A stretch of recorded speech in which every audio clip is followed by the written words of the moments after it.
Hello, everyone, and welcome to our very first Prince for Wildlife Photographer Spotlight live talks. I have to excuse myself already if my internet is a bit choppy. I hope it will all work, fingers crossed. My name is Marion. I'm one of the two co-founders of Prince for Wildlife. And today I'm joined by Gurcharan Roopra, who has been one of our contributing photographers from the start. He was there edition 1, edition 2, and he's going to be there in edition 3 this summer as well. Hello, Gurcharan. Thank you for joining. Hey, thank you. Great to be here. And you guys have done an amazing job, and I'm great to be a part of edition 3 as well. Thank you. Thank you so much. Thank you so much. I was fishing for compliments right there, so that worked. That's great. Thank you. Yeah, I got the hint. Worked. So everyone, thank you so much for signing up, for joining the live talk.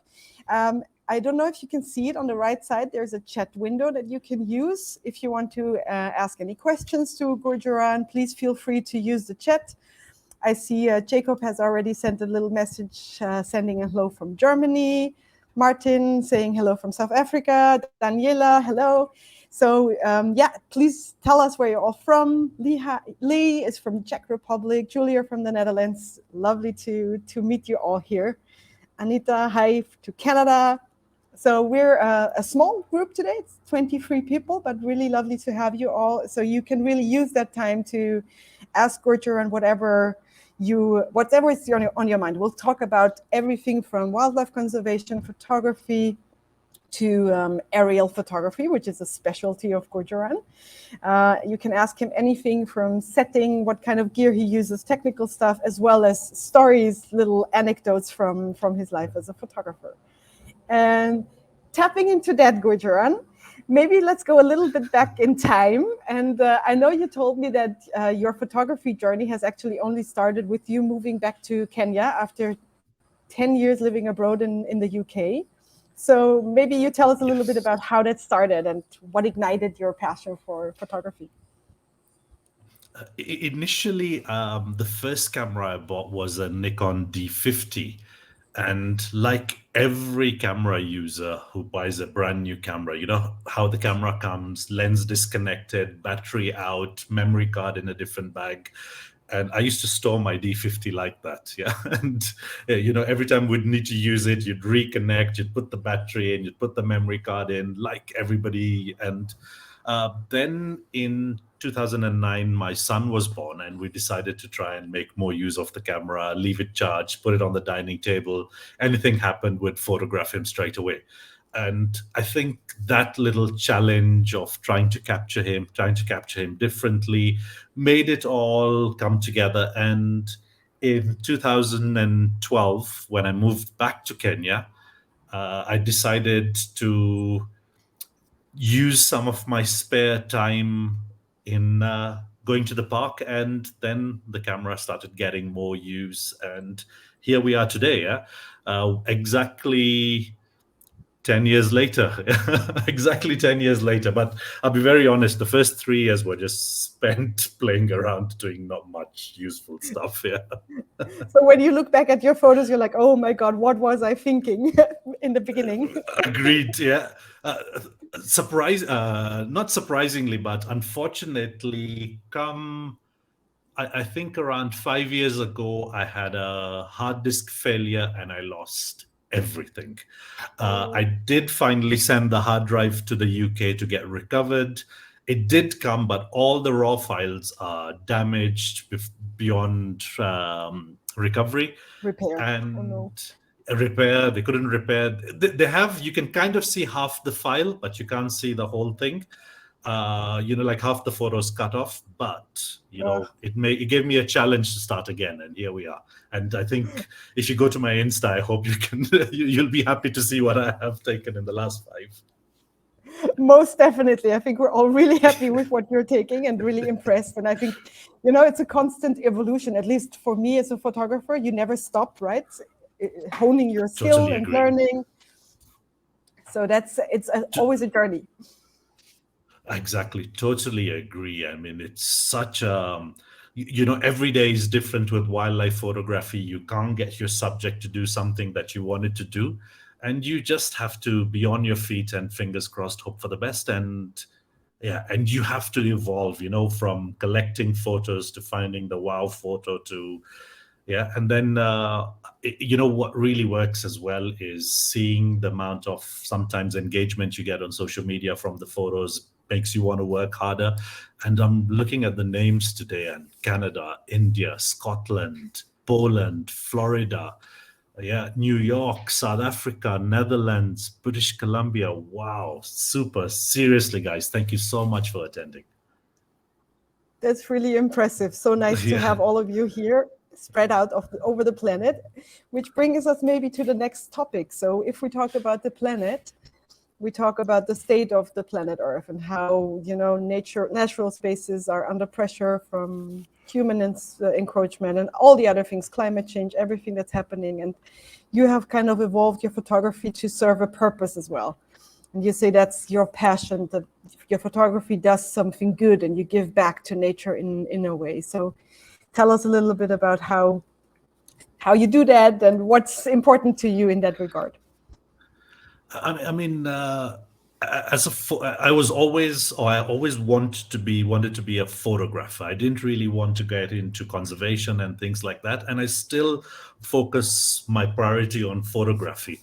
But what I did realize is that conservation causes like Prince for Wildlife, Mara Elephant, and Ken Taylor, all these guys who I support, my images going to them for them to maybe do an auction, raise money that will help them run. I did a lot of work for Amboseli Trust for Elephants, where we gave the images away. We did our own auction, and all the money went to them. We worked with a couple of one of my schoolmates from high school. She started doing scarves, and we got the images printed onto scarves, and we sold them as scarves with money going into conservation causes or profits going into conservation causes. And it's done great for everybody. And what I also then learned is the more you give, the more the universe gives back to you. I don't know how it works. I don't know how to work out the formula. So I don't want guys coming saying, you said give, but we're not getting back. I don't know the formula, but what I find is when you're open and you give, it somehow comes back. Maybe that's how the better shots come, or maybe that's when the universe pushes me to press the trigger because I wasn't thinking. Yeah, but that's probably what it is. Yeah.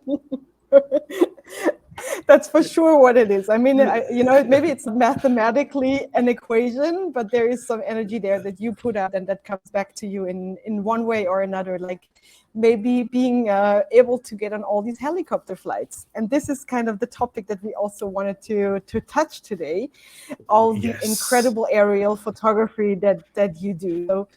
So tell us a bit about what was your first helicopter flight? How did that feel? And do you know how many you've been on since that?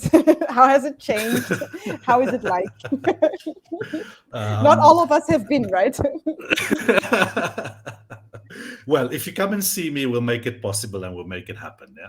So that counts for all of the 30 people in the lifetime today. I hope. Yeah, we'll need to get a helicopter with a trailer for that. Yeah. Yeah, exactly. The first one for me was helicopters and flights was something always. I mean, as a child, I always wanted to be a pilot. I didn't. I became an engineer, and I wanted to fly. So my first one was actually a gift to myself for my 40th birthday, and we did a nice little trip from Nairobi to Masai Mara to Magadi to Amboseli, and back to Nairobi. And I mean, we were so worried about nausea and the flight and stuff. Thankfully, we as a family managed to handle it really well. The flight was so amazing. And the shots I captured from that first flight made such a big hit that I have clients who want to replicate the same thing, and we just go over and over and over. And even the pilot himself says, what you managed to do on your first flight, I haven't seen anybody do.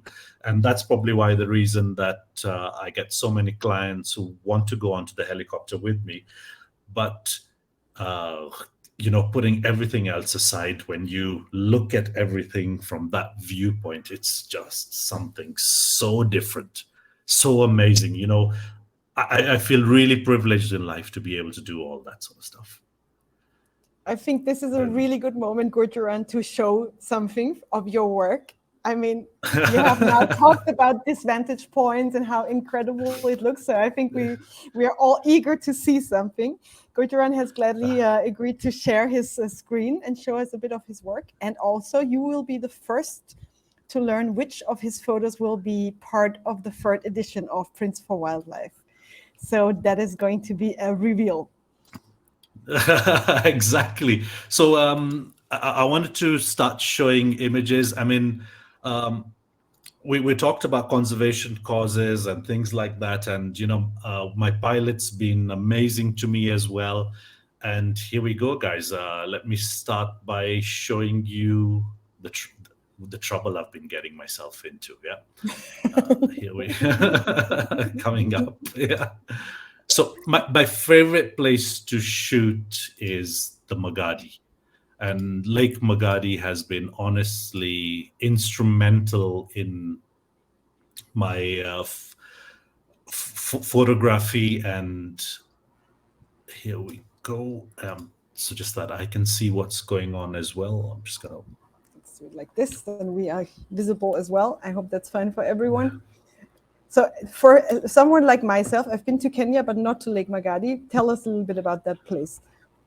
I mean, I've been to Lake Magadi on the ground multiple times, but when the first time I did Lake Magadi with the helicopter, it was honestly totally blown away. It's something so unique. It absolutely stinks because of the algae and everything. The amount of people I've flown with who've end up with nausea on this place is unbelievable. I mean, really?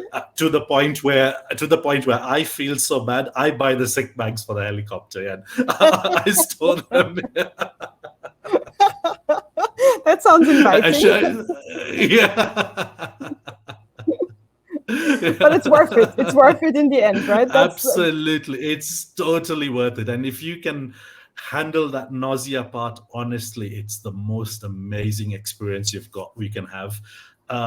Once all the clients or everybody I've flown with, the minute you do your first flight, you're hooked.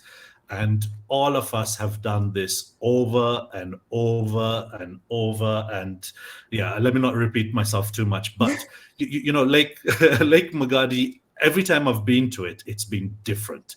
And I couldn't sort of say that, oh, every time I'm going to go over this lake, it's going to be the same. And you can see here, like, we're literally looking at the same location as the previous photo, where we're looking at now dark brown with a bit of orange and pink on the far left-hand side. And then you come to the same place and now you're looking at reds and different. And, some days when the rain comes, it becomes like this. The reds change. You can now see the flamingos, and when the rain becomes too much, look what happens. I mean, I'm honestly lost for words when I go to this place. It's just, everyone asks me, and this is where I get lost and confused many times. Everybody asks me saying, what's the best time to go to the Lake Magadi? And last year I did about 12 to 14 flights, and every single flight was different. Every single one was different. One day it's like this, another day it's different. It's just so special. And looking at images here, this day it looks like we're flying over lava. Yeah, one day we've got different shapes, and here's another day we've got this glossy marble look on it. Another day we've got Arabic writing in the water. You know what I mean? How do you work this out? Yeah, when you go on great light, then we go and do shadows with animals as well. And look at this giraffe, so relaxed. Yeah, and just enjoying. And we've worked out what the good timings for shadows are, and getting back onto the water, you've got flamingos flying, flamingos walking, orange, red coming in, yeah, reds again. And then the special day comes when the pilot calls you and says, Gooch, you have to get yourself here. This is the best I've ever seen it. And then you get this sort of stuff, and you get blues and reds put together, and you get shapes like this. Honestly, I'm so blown. And then you mix into that, and then these crazy shapes and colors come in. So I'm short of revealing what we're going to be showing, which is we'll leave that towards the end. Or do you want to show which shot we're going to be having? I'll leave that to you to decide. Let's do it now. Let's do it now. Let's do it. There's All right, too here much we go. Here we go. Here we go. This is what I have donated to Prince for Wildlife this year. Yeah.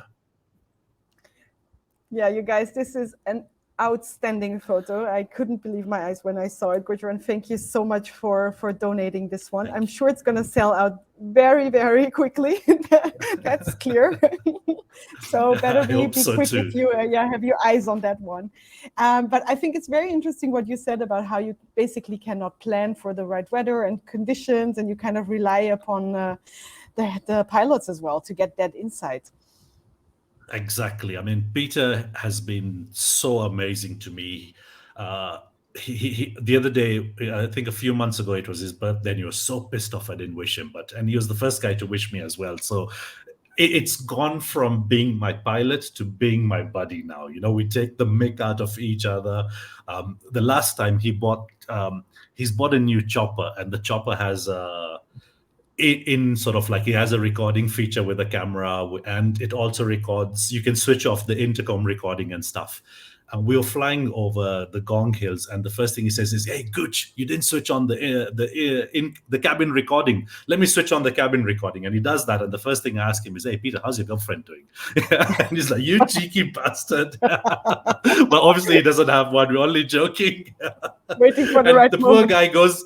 Yeah, and then he goes and he's playing the footage at home, yeah. And I have to show you Peter. That's the man, yeah. Oh, Peter, poor Peter. Sorry for his wife.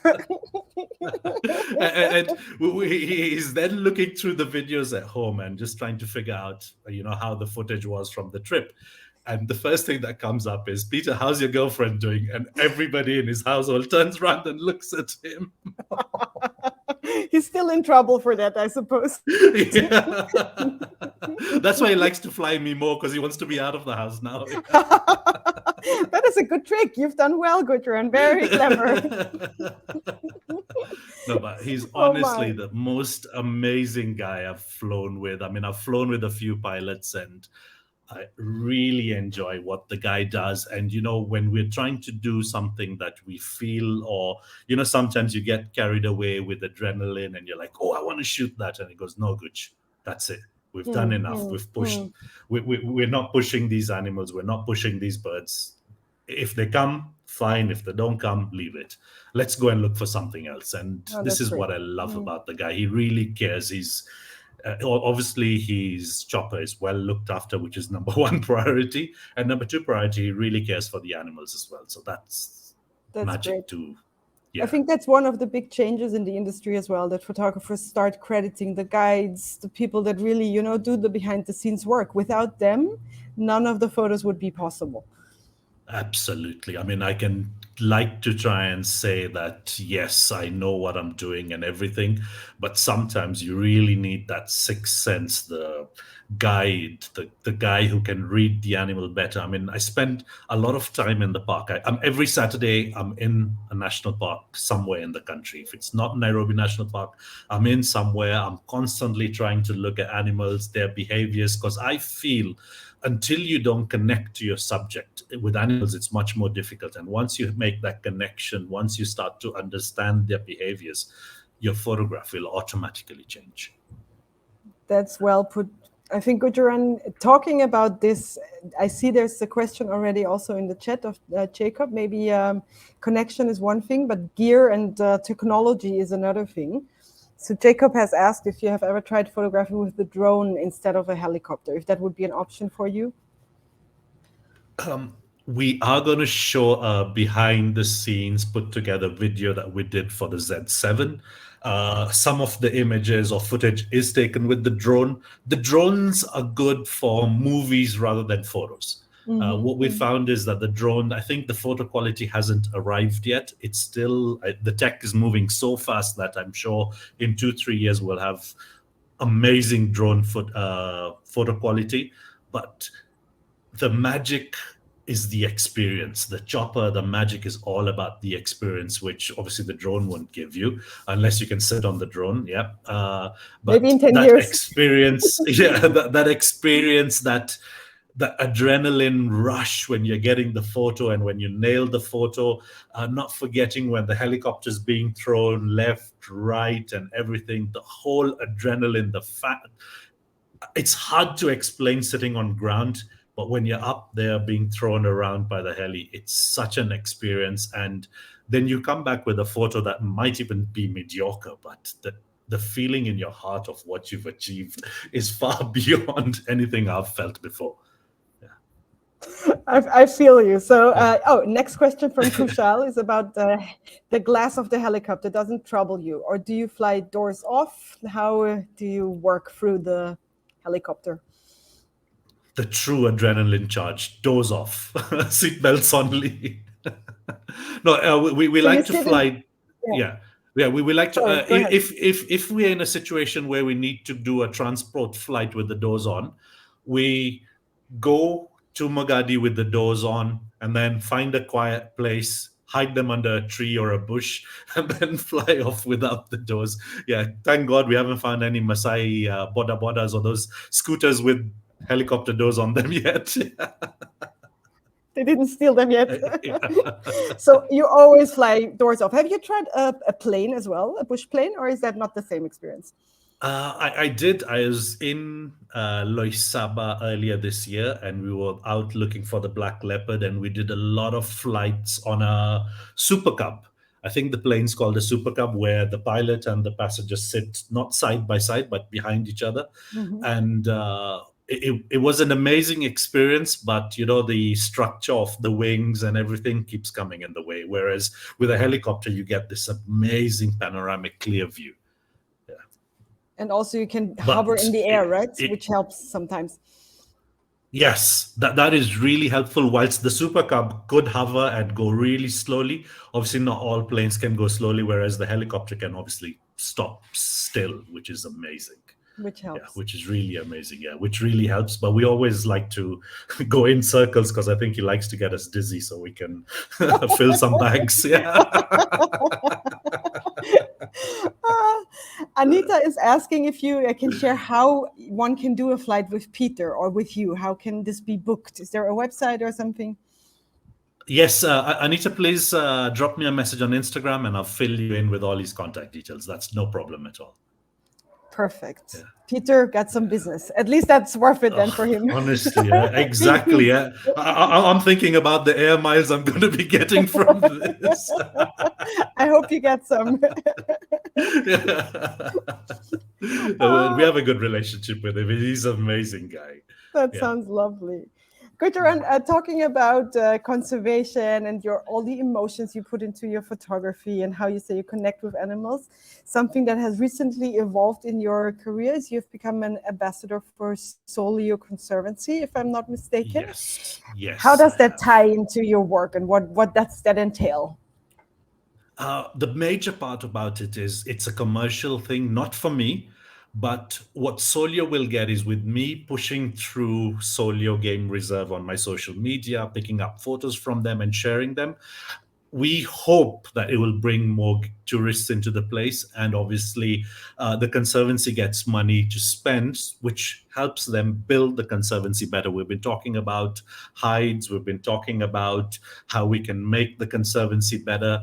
I mean, to go into a place which has around 500 rhinos in about 40,000 square acres or something, or 40,000 acres, it's just I mean, I've got some images from there I'd like to share as well. And I'm just going to go, I just put about 5, 6 images, or maybe a bit more. But here we go. I'm going to show you something from Solio. And, Wow. trying to get 2 rhinos with dust like this. Yeah. And what the best part about Solio is you can get Mount Kenya in the background with subjects on the front. And, again, this place, I don't know if I should. The weather is so unreliable that on one day you come out with a beautiful sunrise, totally clear sky. In this case, we've got lions in the background, giraffes in the foreground. You can get all 3. I've got an image with giraffes, lions, and rhino in the image. And then the next morning you come in and it's foggy. You can't see a thing. Yeah, it's so unbelievable. I mean, how do you go from Saturday morning to Sunday morning? Yeah, how do you work that out? And there's something that I've never seen, or my first time I ever saw this was a fog brow, and Solio was the first Wow. place I've ever seen one of those. Yeah, white, just totally white. Never seen this before. Insane. And then with the rhinos below, of course. Yeah. What else? And when and then when we start talking about rhinos, we've got the most craziest horned rhinos there, and they give you some amazing pictures at the same time. Yeah, these guys are just, yeah. And before I started aerial photography, I used to do, I make my own boxes or gadgets where I place the camera and then I leave it out in the bush and I hope for the best. I haven't lost a camera yet, but I'm sure that day is not too far away. But, you get images like this. So explain that maybe a little bit more for people that are not so into the photography game. I think if you see something like that, you're like, okay, how is that possible? Because this rhino has clearly either killed you or charged your car, and that's it. So it's just So the camera. firstly, I'm alive. You're not there. I'm alive. Yeah. It's not just the ghost. Yeah. What I did was I started off with initially, like every photographer, everyone believes that wildlife photography has to be done with a telephoto lens. And that was my start as well. I used to have a 70 to 200 and I found it was too short. And I went and bought a 200, 400 and, 400 millimeter upwards is wildlife photography. And what I tended to find is I'm doing all this 400 millimeter shots, but all the images seem to have already been shot. I mean, everybody has, different leopard, same sort of composition, different lion, same sort of composition. Then I decided to try something a bit more different, and I started using a wide angle lens. So the funny part is that I won a Nikon competition more than a few years ago. And within that, there was a gift that I got, which was a 2470 f2.8 lens. And it was such a beautiful lens. It looked really beautiful in my cupboard where it stayed for about 5-6 years. And one day I said, look, I've got this lens. Let's try and use it. And I took it out into the park and we got this gloomy, dramatic sky. And we got this hartebeest on the top of a hill. And when I shot the hartebeest with that sky, it blew me away. And I was like, God, what have I not been doing for so long? And should I say the evolution changed and I started shooting more wide angle. From there, I wanted to get lower. Then I took a monopod, put the camera on it, upside down, out of the vehicle, shooting lower and lower. But then the factor of intimacy was missing because the animals see you taking the monopod out, they don't like it, they walk off. And then came my first trip to Solio, and what I did was I put the camera, hid it with a ghillie suit, I waited for this rhino to walk up to it, and the images that came from that trip were absolutely wow. And I believe some of those images have a lot to do with cementing my position in wildlife photography. And then came, all right, this works. How are we going to make sure a lion doesn't disappear with the camera, or an elephant doesn't break a camera. I mean, I've had so many elephants.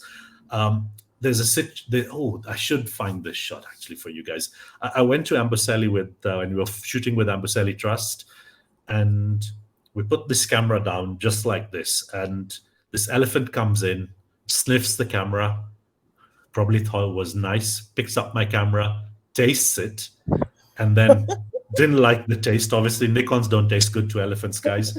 Sorry. Threw it onto the ground, and then the whole family came and played football with it. And eventually it led to a shot, and I'm going to try and find that shot now while we're Oh on. my God. Tell us, did the Nikon camera survive that that treatment? Yes, it did. Okay, that is quite surprising. Not bad. It was a D50. I'm going to stop. Wait, sorry. Before I go that way, I have to stop the share and then look for the image. Yeah, before I show you guys too much. Yeah, the girlfriend photos. Coming back. Coming back to it. Yeah. No, that's for pilots, not for me. But talking about Nikon, I think that might be a good way to close our call as well then, to show that video that you did with Nikon Z9. You're working closely with Nikon. You are also testing their mirrorless cameras. You told me before that since you switched to mirrorless, kind of the DSLR feels like ancient camera gear. It does survive elephant football. Which is good. But might be nice to share that video and look at the behind the scenes while you are looking for that photo, and you can share that. I found the shot. Oh, you found it. Okay, please go ahead. Now. I found it. Yeah, I found it, and here we go. Here. This was the last image of that series where the elephants had kicked it and then walks over it, and yeah, and those are my knees with my heart in my mouth saying, okay, there goes my camera, there goes my camera. That's it, there goes my livelihood. Yeah. Yeah, I mean, Kushal, he said that before, I think with the fog and the two rhinos, that it's such a beautiful frame, and how you get the animals to do that because they don't pose for you. So how do you do the perfect alignment? The same here with the trunk and the vehicle. So I think sometimes you get lucky, but sometimes you do work out your angles, right? And you drive with your guide and you tell them where you want to stay. And exactly. And the biggest part is foresight. You have to have the patience to see what you want to get. And in the case of the two rhinos aligning really well, the whole idea was foresight, waiting for that very moment to appear. In the respect of this elephant with the Land Rover, it was luck. I was so lucky. I wasn't expecting this to ever come. But that's quite an iconic shot. Not too bad, Gurcharan, not too bad. I think we need to make an edition 4 with some more of your photos. I think so. Okay, wait, Kushal has another follow-up question. Let's do that one. He said how long you waited to get the rhino shot then. How long did it take? Some days, it's, again, always a difficult answer. And some days you could wait. I mean, the other day I waited 8 hours or more for a shot and it still didn't happen. But in the case of that rhinos, the fog was there, the rhinos were there, and I wasn't planning that shot. Nature came in, took over, and I wasn't expecting it. But yeah, it could take even I think maybe 8 hours is a number to share, but sometimes the images that are up here, I recently posted a guinea fowl, and that image has been up here for 5 years, and the situation finally worked out for that image. So, with wildlife, you just have to keep going, and one day it's going to appear. Yeah, I think that's a big takeaway and learning also for us to appreciate your work, like how much goes into these photos, that sometimes it is years of having an image in your head and all the dedication and going to these places over and over and over again. And then maybe the stars align, right? And you get that photo eventually. And then you share it on Instagram. It's like, okay, 24 hours, it's gone. Like everyone has seen it. Thank you. Exactly. Bye. Yeah, that's it. And sometimes you take an image, and whilst I used to do this, I've stopped doing this. I don't follow and I don't chase likes anymore, because sometimes you've spent 4 or 5 years thinking about a shot, you put it up, and you don't get, maybe the algorithm didn't like you or something, and you don't get what you expected from the shot, and you feel heartbroken. And guys, we need to disconnect from that and do what your heart tells you to do. Go with your heart. Go and get that shot that you've always wanted. Forget about what people's views are about that shot. And the minute you start doing that, you'll work with your heart and you'll put your mind together, and images will magically start working, honestly. And then they will magically be printed on beautiful paper in beautiful quality and then hang in your homes. And I think this is the ultimate appreciation and takeaway that you can have for photography. If you buy a print, Exactly. it is something tangible, it is something real. And then in the case of Prints for Wildlife, it even supports a really good cause. So I think this ties Yeah. everything back together beautifully and And neatly. from my first helicopter trip, it's an image I remember. We talk about it all the time. Everybody who walks into my house, we talk about this image, and it's something so, it's close to my heart. And we talk about the stories behind the lenses, and I hope that you guys who are out there looking at these images have a connection with an image. If you want to talk about any of my shots, feel free to chat to me anytime on Instagram. And let's make these connections and connect you with nature. And we need to look after nature, because we've only got planet A, no planet B, as we say. My Gurcharan, I don't know what to say anymore. I think those were actually the you. perfect words to end our live talk. I do still want to share the video because we've been promising it, and let's do that now. Yes. And in the meantime, you guys, if you have any follow-up questions, please feel free to put them in the chat. And then the video is 2.5 minutes. Then we still have some time left for answering a few questions. And then that will be it for today. Catch you in Let's 2.5 share minutes. that video.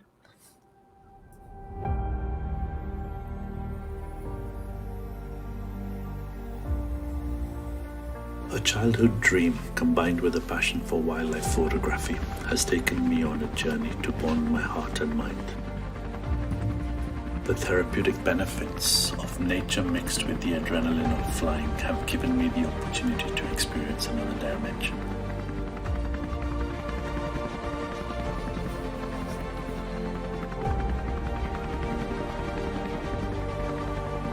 Peter shares my passions in photography and conservation, allowing us to explore the boundaries of creativity.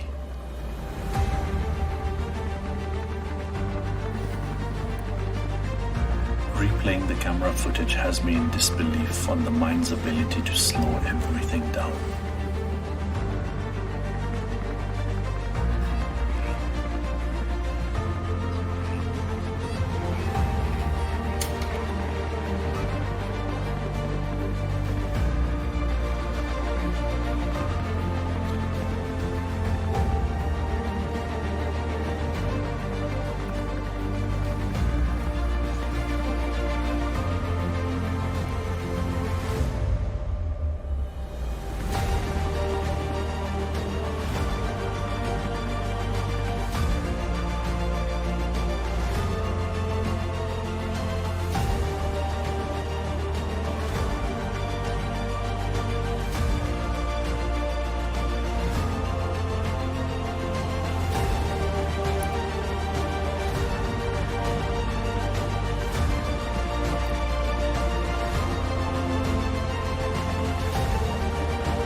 Isn't this a location of extremes?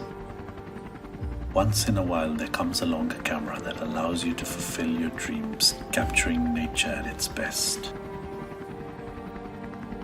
Explore your creativity, thanks to the unstoppable Z9.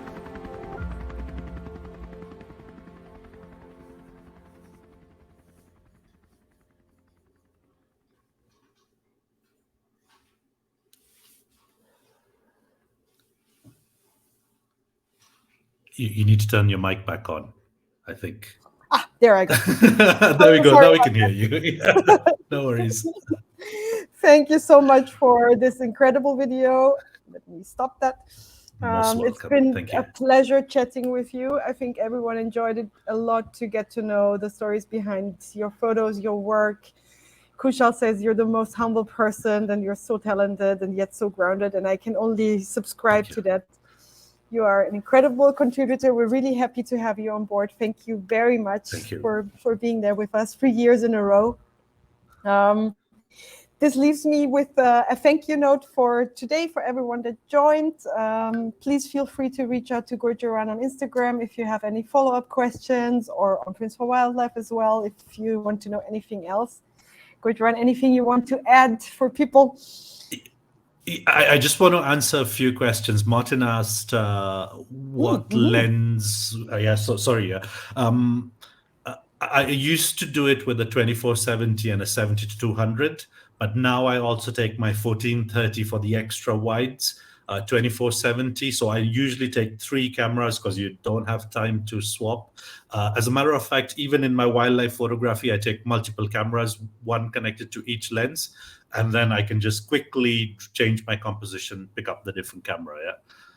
I'm so sorry, I missed the question. Yeah. No, it's cool. There I'm you here. go. We're here together. We're here together. Yeah, We're in this yeah, together. thank you.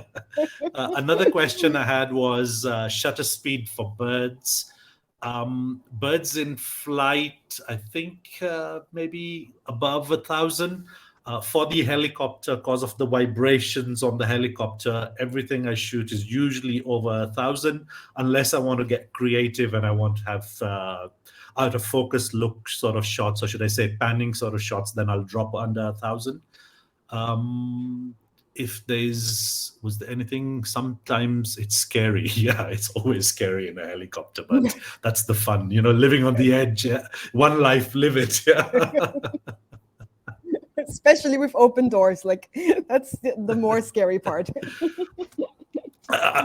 Lovely. Okay, this is a behind the scenes. When we were filming that video, we went with gimbals and all this fancy gear, and with the vibrations of the chopper, the gimbal died on us. It just refused to work, so we had to obviously find another way around it. And the last thing I remember hearing from the film crew at the back is that, Baji, this is really intense this time round. And the next thing was, and that was it. So all the video was shot with the film crew on ground. Oh no. So you know that place at the end where the chopper comes to land. So the film crew, we just said, look guys, you're struggling so much. We went and we dropped them in the middle of nowhere, making sure there's no crazy wild animals nearby. Dropped them, went, photographed more, came back, filmed, and then let them film us from the drone. Oh my God, poor team. Oh no, I know. They've never again said to me, let's go film a photograph with let's go film a helicopter thing. You erased the competition. Again, another smart move. But the result is stunning. I mean, that video is quite impressive. So it was worth the vomiting and everything. Not for me, for them at least. For them, yeah. We have one last question from David. I don't know if you saw. He's asking if you shoot in black or white or post-edit from color to black and white. Always post-edit. I shoot everything in RAW, and then I come back to Lightroom, and then I edit or I post-edit everything in Lightroom. Yeah. I'm absolutely pathetic at Photoshop, so all my work is done in Lightroom, and that's about it. I think we have to maybe host another live talk with you at some stage where you show us a bit behind the scenes of your editing. And I don't mind. I don't mind at all. I think people would be really interested in seeing that. But yeah, okay, Kushal is already saying yes, please. Yeah, okay, already yes, please. Yeah, or 2. Stop, not too many.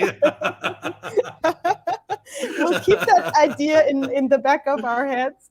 I think for today we have to close. I think it was a wonderful 25 minutes with you, Gurcharan. It's been lovely chatting with you again. Absolutely incredible to learn about how your work is done and created and how much passion and energy goes into that. So absolute pleasure. You guys, if you're interested in more of these live chats, this is the start to a whole series.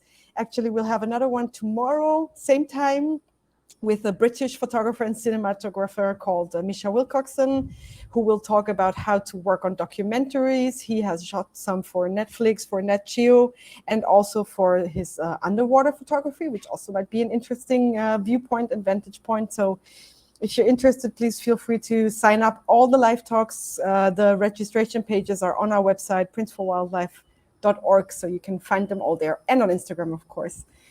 Gurcharan, thank you again. Lovely chatting with you.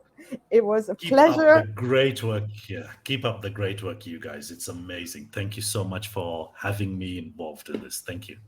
Wonderful. Everyone have a beautiful day. Thank you so much for joining. Bye-bye. Thank you. See you next time. Bye. See you all.